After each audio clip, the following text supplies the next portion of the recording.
Sí, para comentarles, debido a la mejora que está haciendo ya en la carretera que inicia en la 11 Avenida y Segunda Calle de la zona 3, pues ya la maquinaria, pues como lo mencionaba anteriormente, el gobierno municipal y otras autoridades, pues ya está comenzando sus actividades de inicio de la mejora de la calle. Pero esto conlleva también de que ahí pues tengan maquinaria para hacer ese tipo de trabajos, y que lamentablemente por el tipo de actividades que se desarrollan acá, pues se tiende a averiar los tubos, en los cuales pues en esta ocasión pues hago el llamado para los vecinos que se encuentran en esa localidad, que es necesario que si tienen servicios de agua municipal, pues que se presenten acá a la municipalidad, a la oficina número 12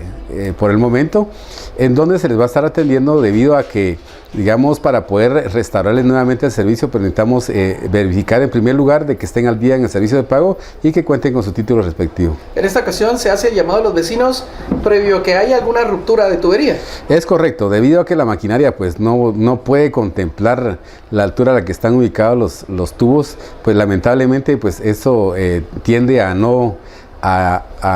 poder controlarse, y de esa manera pues afectar los tubos que se rompen en el momento que ellos están trabajando. Pero nosotros con mucho gusto, como municipalidad y como oficina de agua, pues vamos a hacer la restauración respectiva del servicio. Pero debido a que en algunas ocasiones pues también hemos encontrado servicios ilegales, necesitamos que los usuarios del servicio de agua municipal que en esa área por estos días pues no les cae agua, pues que se aboquen inmediatamente a la oficina número 12, porque de esa manera pues ellos van a poder certificar de que sí cuentan con su título respectivo, que están al día en los pagos, y de esa manera pues le vamos a rehabilitar de forma inmediata el servicio de agua. En caso uno de los vecinos pues no pueda venir a la municipalidad o haga caso omiso de este llamado, ¿cuál sería el procedimiento? También tenemos el personal, tenemos un supervisor que está ubicado directamente en ese punto, al cual también pueden abocarse para que